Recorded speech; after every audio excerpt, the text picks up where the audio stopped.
Buenas tardes para todos. Vamos a comenzar con la segunda clase de macroeconomía. Hoy lo que vamos a ver es directamente el circuito macroeconómico, un modelo muy simple que nos permite entender desde un punto de vista básico y más para nosotros los ingenieros cómo a través de flujos se puede representar el funcionamiento de una economía. Para eso lo que vamos a hacer es un breve repaso primero. Vamos a conversar de lo que vimos la clase pasada. Primero, la producción, los factores de producción.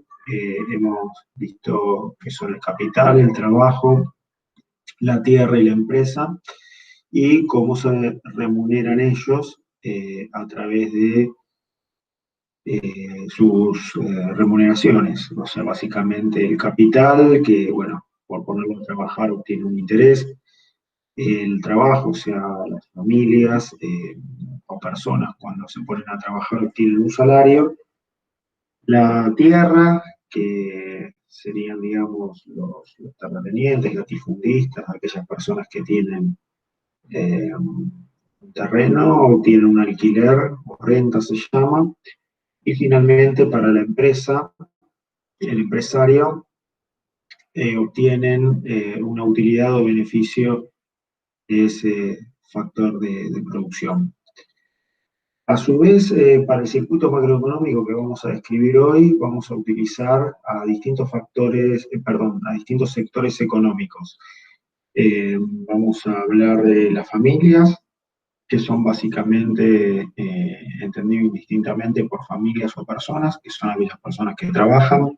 Por otro lado, a las empresas, que son aquellas que justamente generan una producción.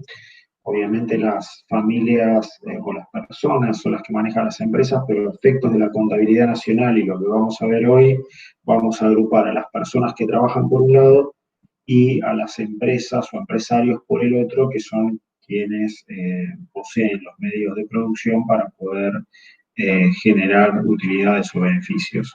Finalmente, el sector público, gobierno, que es aquel que básicamente brinda servicios esenciales como salud, educación, eh, justicia, eh, y obtiene los recursos para esos servicios a través de los impuestos. Finalmente vamos a incorporar el sector externo, o sea, vamos a hablar de una economía abierta y todo esto funciona en estos sistemas capitalistas, como habíamos visto en la clase pasada, a través del sector financiero que viene a ser un medio que permite canalizar el ahorro de las personas o de las propias empresas para darlos como préstamos que finalmente son aquellos que terminan financiando la inversión.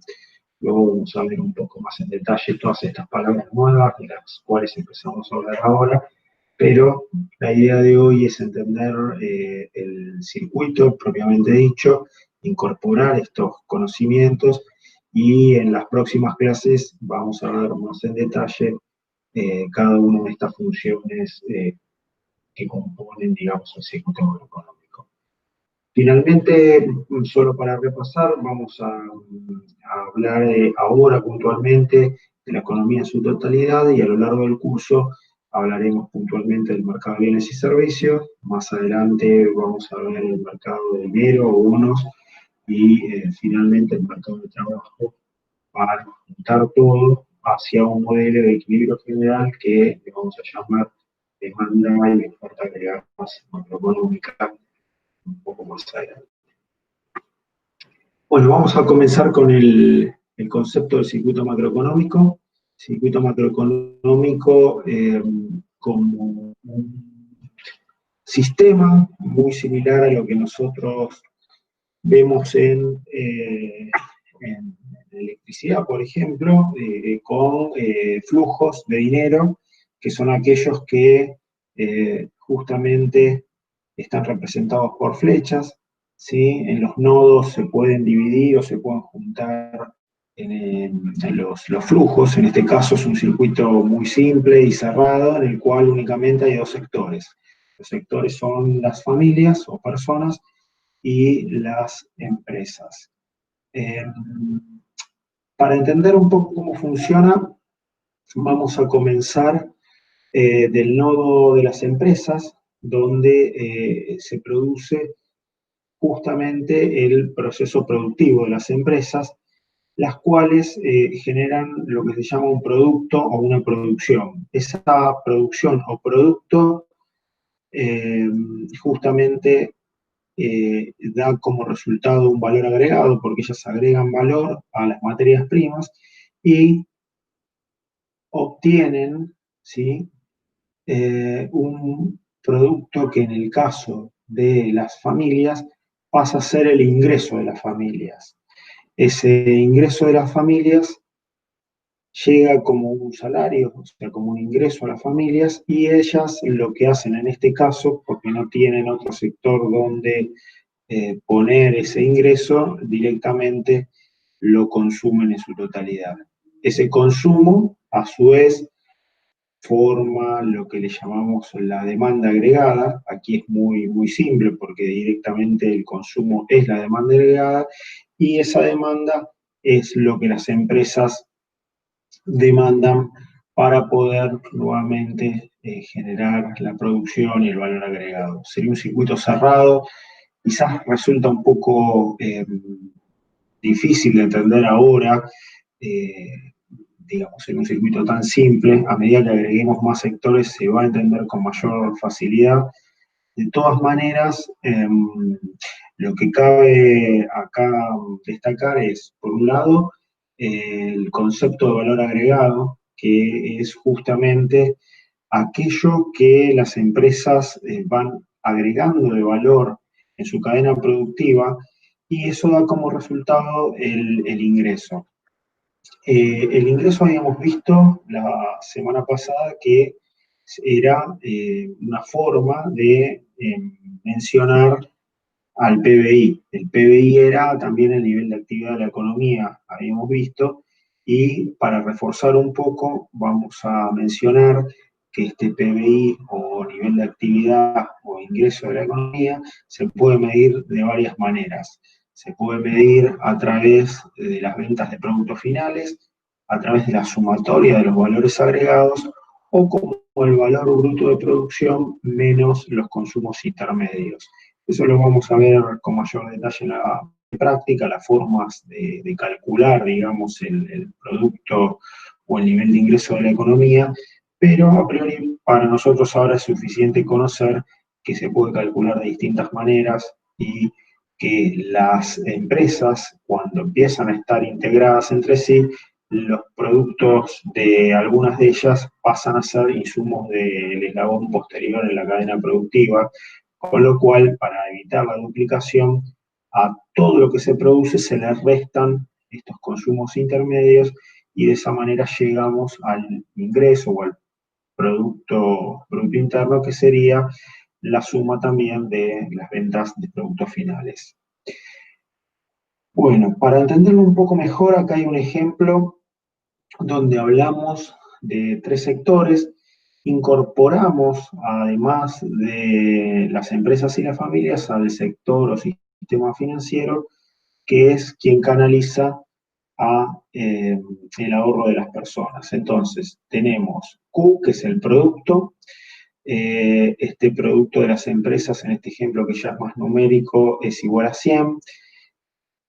Ese producto, en este caso, es igual al ingreso de las familias, entonces, y las familias les ingresan 100 pesos y estos 100 que ingresan se pueden repartir, como existe el sistema financiero, en una parte para consumir, es C, el consumo, que representaría todo aquello que utilizamos a las personas y familias para poder vivir de alguna manera, ese consumo en bienes de consumo final.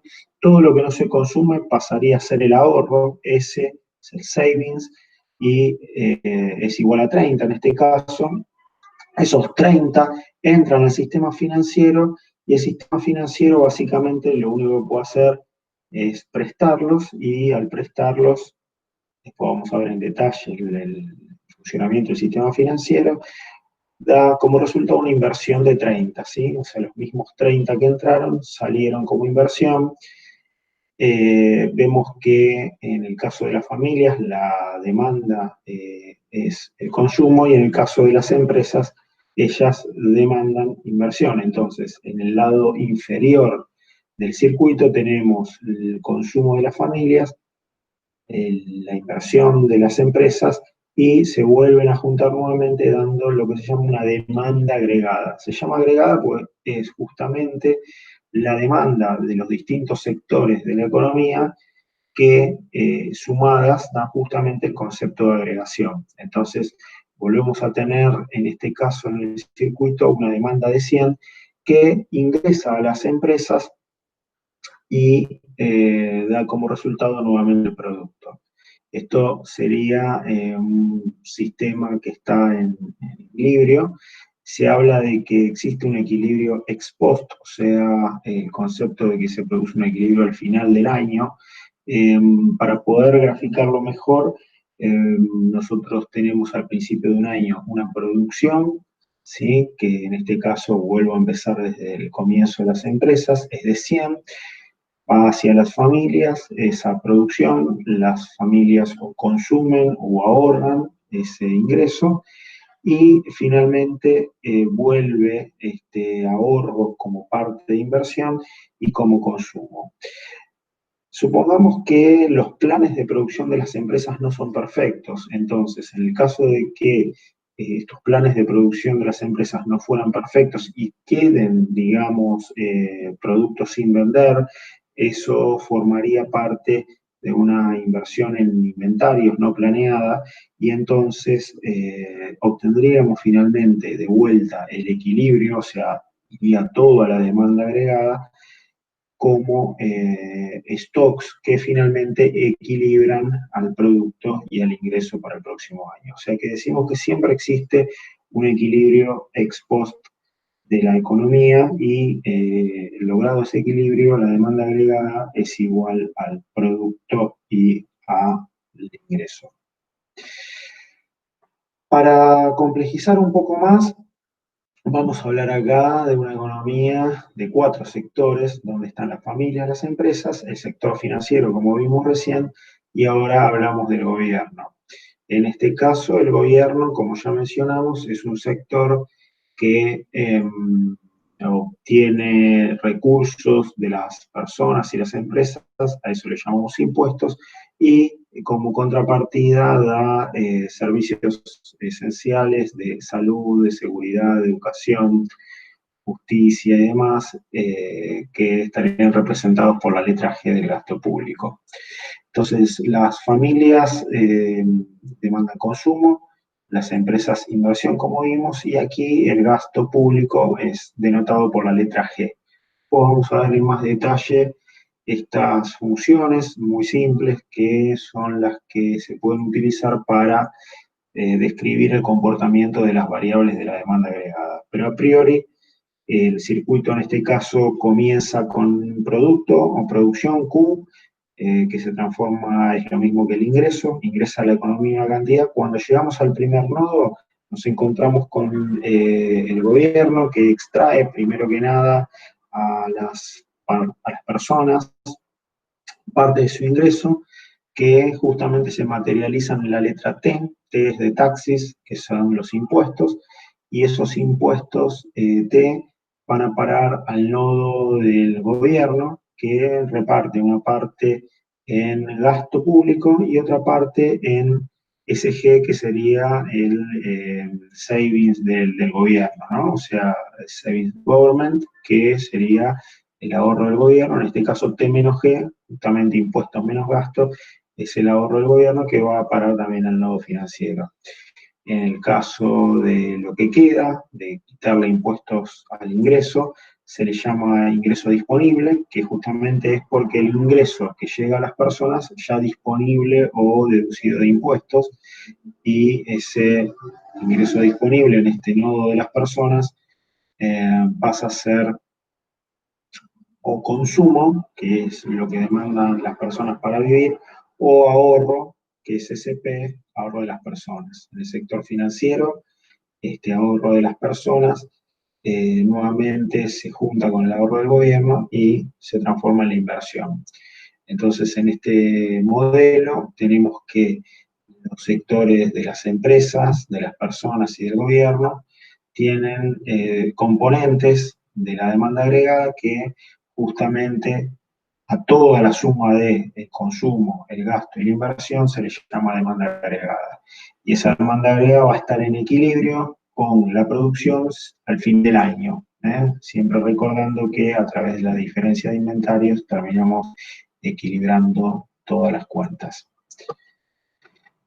Entonces, la condición de equilibrio en este modelo de 4 sectores es que el producto va a estar igualado al ingreso, pero además habíamos visto que la inversión al final del ejercicio tiene una inversión planeada y la no planeada. La no planeada justamente son todos aquellos stocks que terminaron justamente sin venderse, entonces terminan permitiendo que podamos escribir esta última igualdad en la cual el producto, o sea, lo que producen las empresas, es igual al ingreso e igual a la demanda agregada. Para poner todo en ecuaciones, vimos que el consumo más el ahorro de las personas más los impuestos es igual a lo que viene del ingreso y es igual a la demanda agregada cuando hay equilibrio. Eso del lado de demandas es consumo, inversión y gasto. Y finalmente, cuando reescribimos las ecuaciones en función de la inversión, vemos que la inversión, en el caso de estas economías que son cerradas, son iguales al ahorro de las personas más el ahorro del gobierno. Y eso es equivalente a que la demanda agregada esté en equilibrio con el ingreso. O sea que si nosotros planteamos el equilibrio de un lado de la economía, el nodo productivo, le llamo yo, donde el producto es igual al ingreso, si eso resulta igual a la demanda agregada, significa que del otro lado del circuito macroeconómico vamos a tener también a la inversión igualada a el ahorro, en este caso de las personas y del gobierno, que son los únicos actores que pueden ahorrar. Si el ahorro del gobierno es negativo, o sea que tiene déficit fiscal, básicamente va a estar disminuyendo a la inversión o restando parte del ahorro de las personas para financiar a la inversión. Entonces, cuando hablamos de una economía, un poquito más, vamos complejizando a poco el modelo, vemos que tenemos ofertas de producciones nacionales y a su vez para la oferta de productos en una economía se suman las importaciones, darían la oferta global y esto para que esté en equilibrio tiene que estarlo con la demanda global, o sea, la demanda de los actores de la economía. En este caso ya vamos hacia una economía abierta, donde tenemos el consumo, el gasto, la inversión, que son los típicos de una economía cerrada, y finalmente las exportaciones, que es la demanda del resto del mundo sobre nuestros productos. Entonces hablamos de 5 sectores, donde hay familias, empresas, sector financiero, gobierno, y agregamos el sector externo, en este caso, que justamente es el resto del mundo.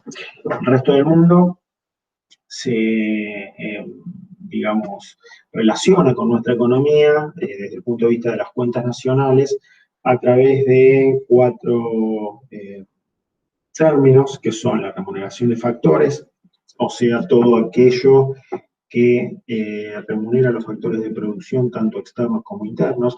Básicamente son las utilidades de empresas locales en el exterior o de empresas transnacionales que están montadas acá en el país. Normalmente en nuestros países de signo negativo, pero bueno, en el modelo se lo fija como entrando con signo positivo. Si fuera saliente, se le pondría un signo menos. Así que bueno, la remuneración de factores entonces es aquellas remuneraciones de los factores productivos, mayormente utilidades que entran y salen de empresas, ya sea locales o extranjeras, montadas en el exterior o en Argentina, respectivamente. Después tenemos a XN, que vendría a ser la balanza comercial, se le llama, donde tenemos la diferencia, XN, como acá lo dice, es la diferencia entre las exportaciones y las importaciones, o sea, lo que nos demandan el resto del mundo menos lo que nos oferta el resto del mundo. Finalmente tenemos la cuenta capital y financiera, que es el ingreso básicamente de divisas, de todo lo que serían movimientos de capitales, y el delta R viene a ser justamente lo que netea la balanza de pagos, que es la variación de reservas, ¿sí? O sea, las reservas internacionales, que vamos a ver más adelante en la parte de dinero del Banco Central. Bueno, esa variación de las reservas internacionales es el delta R que vemos acá, que se lo hace saliente por un tema de convenciones, así que lo vamos a ver un poquito más adelante. En este circuito, entonces, tenemos la producción, primero, que es toda la producción de las empresas. Esa producción Q pasa a ser el ingreso. Cuando al ingreso le sumamos la remuneración de factores, se le llama ingreso nacional. Este ingreso nacional, entonces, se le quitan los impuestos, se da a conocer lo que se llama ingreso nacional disponible, IND.